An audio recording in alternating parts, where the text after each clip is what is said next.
Good day, my name is Tubitle Spanda. Welcome to another Fluid Mechanics 101 presentation. Today it's a short presentation, but with full of information. Pumping horsepower. In the previous presentations, we calculated the total pressure required at the beginning of the pipeline to transport a given volume of water over a certain distance. For example, let's say you're pumping water from one city to another, maybe 50 kilometers apart. We will now calculate the pumping horsepower required to accomplish this. We calculated the total pressure required to pump 11.5 megagal per day of water from Corona to Red Mesa through a 500-mile long 20-inch pipeline. In the previous presentations, we calculated the total pressure required to be 12,688 psi or pound per square inch. Since the maximum allowable working pressure in the pipeline was limited to 1,400 psi, we concluded that 9 additional pump stations besides Corona were required, with a total of 10 pump stations. Each pump station will be discharging at a pressure of approximately 1,269 psi. At the Corona pump station, water will enter the pump at some minimum pressure, say 50 psi, and the pumps will boost the pressure to the required discharge pressure of 1,269 psi. Effectively, the pumps would add the energy equivalent to 1,269 minus 50, or 1,219 psi, at a flow rate of 11.5 megagal per day, which is same as 7,986.11 gallons per minute. So the water horsepower required is calculated as thus. WHP, which is water horsepower, is 1,219 by 2.31, which is a conversion factor, times 7,986.11 times 1, which is specific gravity of water, divided by 39.6. To get that, we need 5,679 HPs. So the general equation used to calculate water horsepower, also known as hydraulic horsepower, is as follows. WHP is equal to feet of head.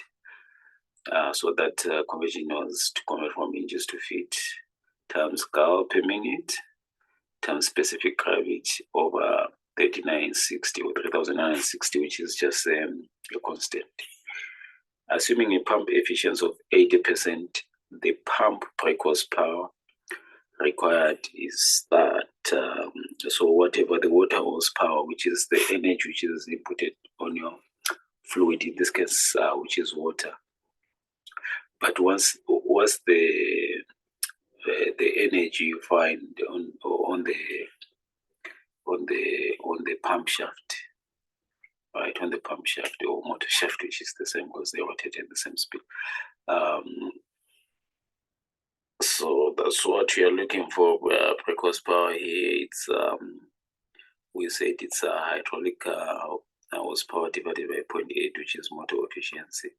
How efficient is it converting that energy on the shaft towards inputting it to the to your fluid or water? Because it won't. There are some mechanical inefficiencies. Some of the energy is lost as heat, some is lost as sound, etc.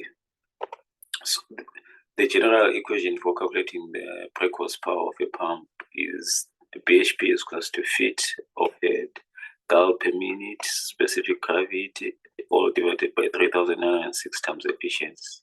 So you divide your water horsepower, because this is water horsepower, by pump efficiency, then you get your brake horsepower, which is the power or the energy in your pump shaft, where efficiency is the pump efficiency expressed as a decimal value. If the pump is driven by an electric motor with a motor efficiency of 95%, the drive motor horsepower required will be, so which means your brake horsepower divided by the motor efficiency, you get that, which is 7,473 HP. The nearest standard size motor of 8,000 HP will be adequate for this application. Please note you cannot buy a pump of this much horsepower, so you look for the nearest size, but the value which is above your horsepower, which is required. Of course, this assumes that the entire pumping requirement at the corner pump station is handled by a single pump motor unit. In reality, to provide for operational flexibility and maintenance, 2 or more pumps will be configured in series or parallel configurations to provide the necessary pressure at the specified flow rate. For example, you wouldn't just use 1 pump, but use 2 pumps in series or in parallel, so that even if one is not functioning, you can use one or at least